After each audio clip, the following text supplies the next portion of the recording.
Hi everyone, today we are going to learn about the Roman Empire. So Rome began as a monarchy around 800 BCE, and it eventually became a republic. A republic is a form of government in which there is no king and some people can vote.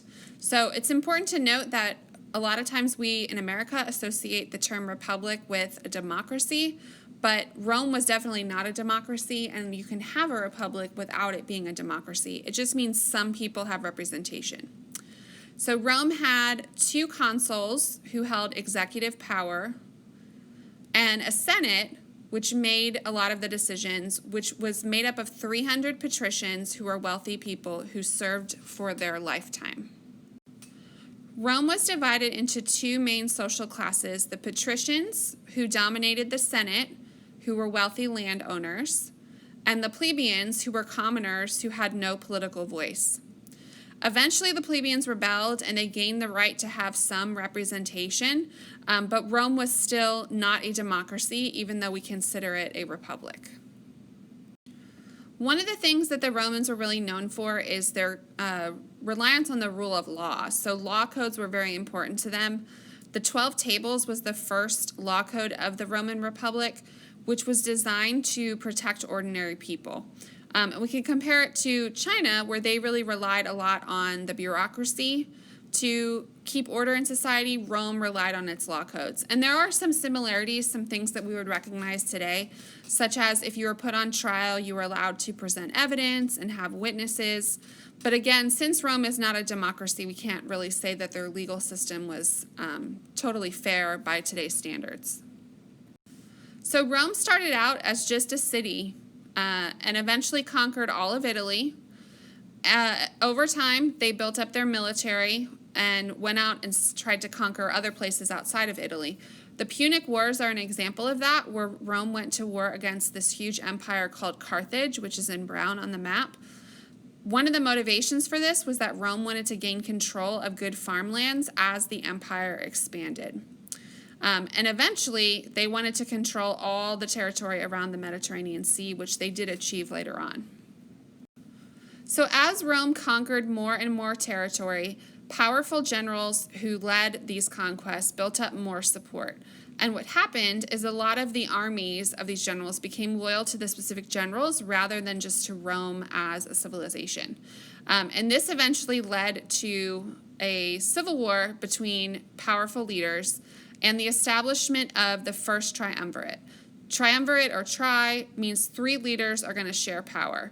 One of these leaders was someone very famous who you've probably heard of, Julius Caesar.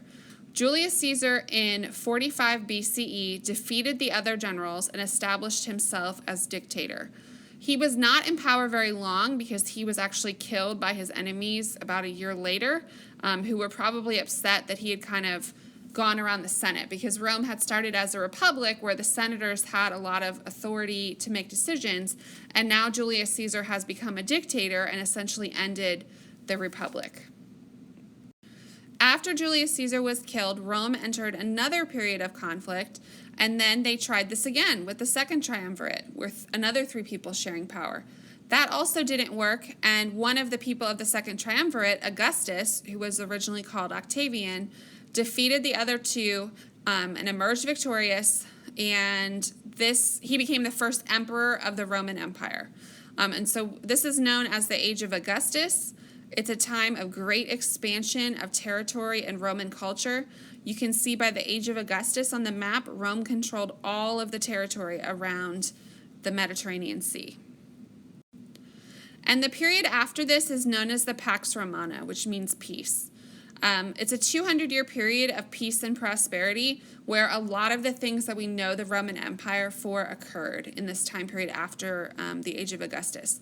So huge building projects like the Colosseum, really extensive road system, which Rome was really known for, and just lots and lots of conquests and expansion of territory, which I'll show you. So here's the greatest extent of the Roman Empire ever. You can see at the top we have all the way up into the UK and Great Britain, up into parts of Germany. They conquered France and Spain. Look, they have parts of northern Africa. They have what is today Israel, Turkey, over towards the Middle East. So a huge, huge empire that they created. So how did they do this? Well, all citizens between the ages of 17 and 46 who owned land were required to serve in the Roman legions, which were small military units. They needed very large armies to maintain this expanding empire. Part of the reason that is an issue in all empires is that if you're continuously conquering people, people don't really like to be conquered. And so there's going to be revolts as you're conquering new territory. And those revolts occur on the farthest edges of the empire where you're conquering new people. And so you have to have a very large military to be able to send people all over that empire to be able to maintain authority and put down those revolts. Over time, many small farmers sold their land to wealthy patricians who made giant farms. And so the point of this is that there became an increasing gap between rich and poor, where a lot of the people, when they had to go join the military, had to sell their land, and so the land became concentrated in the hands of just a few. Another way that they maintained control was through this very impressive road system. So roads are useful, obviously, for trade and communication, but it also allowed their army, plus all their equipment and supplies, to move quickly throughout the empire. So as they conquered new territory, if there was a revolt, they could easily get there relatively easily and stop that revolt. And here's a picture of a Roman road that still exists today. So, I mean, just think about how much construction and potholes and all kinds of problems we have on the roads here. And here's a road that's probably about 2,000 years old that the Romans built that's still in existence. The government of the Roman Empire also allowed considerable local control, especially with religion and customs. So we talked about this in terms of the Persian Empire, how they allowed a lot of toleration. The Romans mostly did the same thing, where as they conquered new people, they allowed them to keep their same religions and their same traditions. Now, there is a caveat to this, which is they had to practice the Roman religion. And the Roman religion is the same as the Greeks. They just renamed the gods and goddesses in Latin. So it's a polytheistic religion, and it's pretty impersonal. So you practice it by giving offerings and money to the temples, but there's not like a personal connection with the gods like we have in a lot of other religions. This worked, making people follow the Roman religion, because most people at the time were polytheistic. So if you were conquered and you already worshipped all these different gods, and there were Roman gods that were pretty close, it wasn't that much of a stretch for you to incorporate those gods into your religion as well.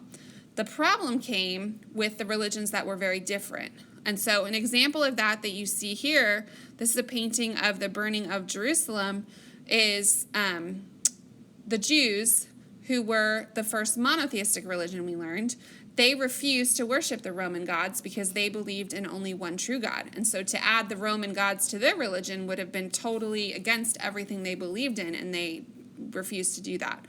And so they came into conflict with the Romans about their practice of their religion and refusing to worship the Roman emperor as a god, for example. The Jews refused to do that. And so overall, they practiced toleration, but there were definite caveats to that. So a little more information on that. During the classical period, Judaism was centered around Jerusalem, and the Jewish leaders codified the scriptures, which just means they became standardized and written down. The Romans conquered Jerusalem in 37 BCE, and this is when there starts to be a lot of conflict between the Jews and the Romans over these different religious issues. So 3 different Jewish revolts occurred against the Romans. The Jews refused to worship the Roman gods, and the Romans refused to accept one God, and so they had this conflict. And this caused an event in Jewish history called the diaspora, where Jews fled the Middle East and moved to more hospitable areas. And diaspora means scattering. So Jerusalem and Israel had been the homeland of the Jews, that's where they had come from. And then after they came into conflict with the Romans, a lot of them left because of all this conflict going on in Jerusalem, and moved either to other parts of the Roman Empire or even out of the Roman Empire to places where they would not face as much persecution. So here's a map of that. You can see they're leaving the purple area here where Jerusalem is, and then scattering throughout Europe, into North Africa and to other parts of the Middle East. And again, that was to escape persecution. Rome also had issues providing enough food for the poor people within its cities. Rome was a huge city for the time, and there were a lot of people living in poverty. And so one of the ways that the Roman emperors dealt with this was they gave free food and entertainment to the poor in Rome, which they called by this term bread and circuses. Bread symbolizing food, circuses symbolizing entertainment. And circus at the time was like chariot racing. And so this was another way that they also prevented revolt, like trying to keep the people happy by giving them these things. In addition to chariot racing, gladiator contests where gladiators fought each other. They were often slaves who were put up for this job, and they would fight each other even to the death in places like the Colosseum. The Romans really enjoyed like a lot of blood and guts in their entertainment. They loved violence as a form of entertainment. And it's also important to note that a lot of this stuff we talked about as the Roman Empire, like these cultural things, that's if you're living in the major cities. Most of the people in the Roman Empire were farmers, and they lived out in the country, and they were removed from a lot of this political stuff going on. Like I said before, initially most were independent farmers, and over time a lot of farmers had to give up their land to go join the military, or they went into debt, and land became concentrated in the hands of the wealthy. Slavery was also used widely in the Roman Empire, and a lot of times the large landowners would use slaves to farm their land, which made it hard for the smaller farmers to stay in business because they don't have all this free labor. Slavery was really viewed within the Roman Empire as necessary for the survival of the empire. Slaves in the classical time period in general were mostly conquered people, like prisoners of war. Slaves could have all different jobs. So a lot of them were farmers, but they also could be household servants. Some of them worked in mines. Educated slaves, like a lot of the slaves that came from Greece were actually very educated. They could even be used as teachers or shop workers or just any kind of job that the owner wanted to use them for. Rome was a very patriarchal society. Paterfamilias, or male head of household, was the person who was in charge of the family. Sometimes women in cities had more influence and could own property, and over time, this idea of the paterfamilias, or dominance of the male head of household, kind of declined. But overall, unless you were from a family who was already very wealthy and influential, women did not really have power. The Romans traded extensively with places like India and China through the Silk Road. So you can see on this map the Roman Empire is in red, and then the Silk Roads go through the Middle East and over to China. The products that the Romans produced were not very valuable. So like their products in China, the Chinese didn't really want their products. But they really, really wanted the stuff from Asia. So things like silk and precious metals and precious gems and different manufactured goods from China and India were very highly desired among the wealthy in Rome. They also had really extensive sea trade. So you can see they're connected all throughout the Mediterranean. So the Romans traded a lot on the Mediterranean. And then they're also not that far from the Indian Ocean trade. You can see kind of like through the Red Sea, they're pretty connected. And remember that trade equals cultural diffusion. So an example of that is that the stirrup, like the stirrup when you're riding a horse that you put your feet in, that spread to the Roman Empire from Central Asia. So technology and new ideas and all these things spread as the Romans traded. We talked about Greek sculpture in the other lecture, and the Romans really liked Greek art. They copied a lot of Greek sculpture and later kind of made their sculptures even more realistic. So the Greeks liked to show the ideal body type, like very, very muscular. And the Romans added a little bit more element of realism into that. I like this picture because this is a statue of Augustus, what it looks like today, and then a model of it of what it may have looked like at the time. So I told you in the Greek lecture that these sculptures would have been painted And that's just really hard for us to visualize today, that they might have actually looked like this and been very brightly colored. The Latin language is a really lasting contribution of the Romans. So the Latin language became widespread throughout the whole region where the Roman Empire was, and lasted and was spoken and written and was a major language even long after the Roman Empire fell.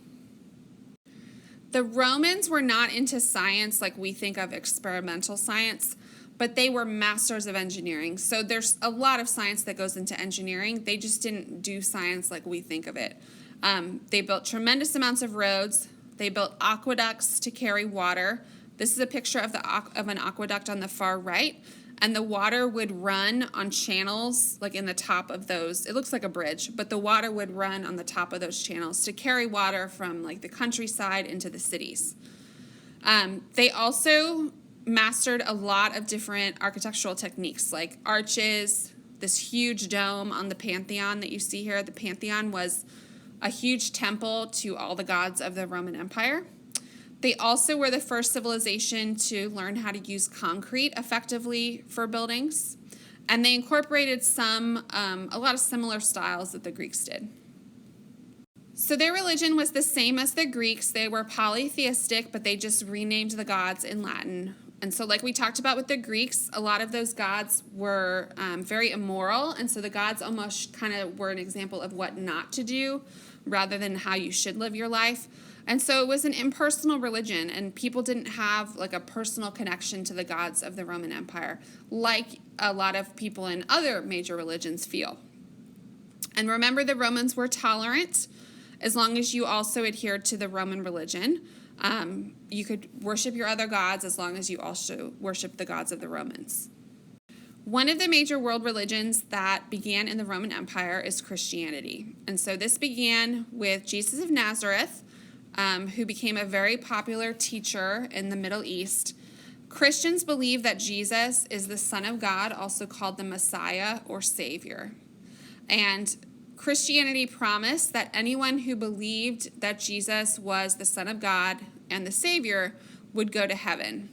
And so this provided a spiritual connection for people, because in Christianity, people were encouraged to pray to God, and feel like God is going to answer their prayers and have this relationship with God that the Roman religion didn't offer. This also really gave hope to the poor, because if this is a religion that's saying all you have to do is have faith and you'll have a good afterlife, that is something that really, really would appeal to poor people. Because in the Roman religion, how you practice that is you have to give money and offerings to the temples. But if you're poor and you can't afford to do that, you might feel like, well, nothing good is ever going to happen for me. Whereas the Christian religion says through faith, you can be saved and go to heaven and have a good afterlife. In addition to just appealing to people, it spread throughout the world through merchants, missionaries, and early saints or church leaders. So Christianity is, again, one of those religions that actively seeks to convert people through missionary activity. Now, Christianity was initially, for like the first 300 years of its existence, was persecuted in the Roman Empire. Later, it became the official religion of the Roman Empire after many, many people adopted it, and the Emperor Constantine officially allowed it. So here's a map that just shows you where Christianity started. So it started over in the Middle East and then spread gradually through the rest of the Roman Empire. The red lines are the journey of the Apostle Paul, who's the biblical figure.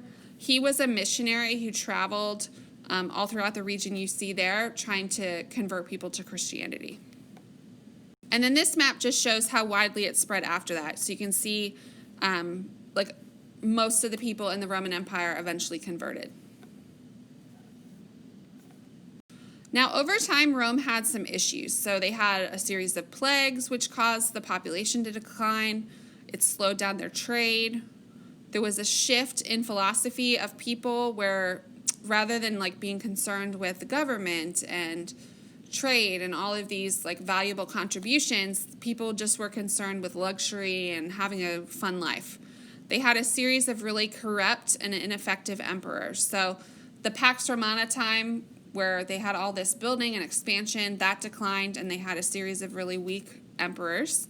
And one of the efforts to prevent the empire from collapsing was to divide it in half.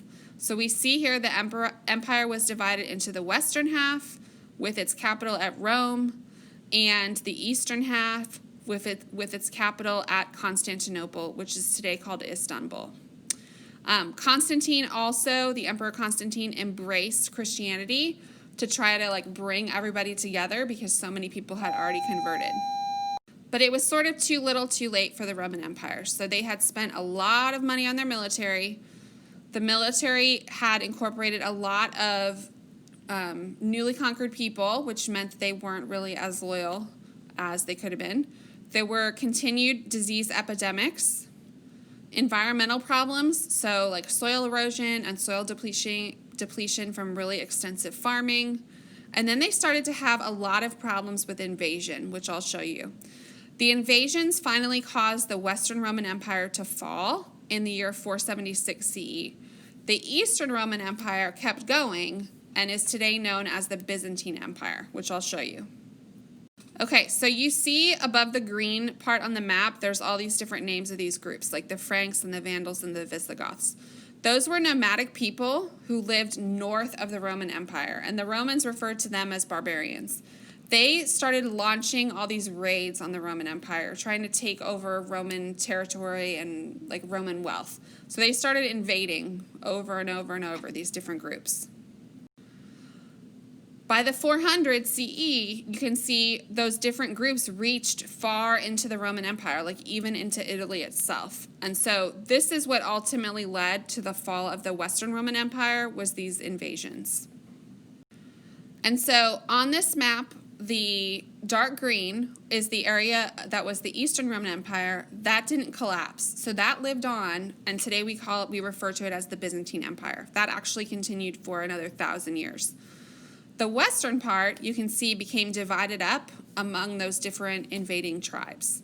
And so that is a brief overview of the Roman Empire.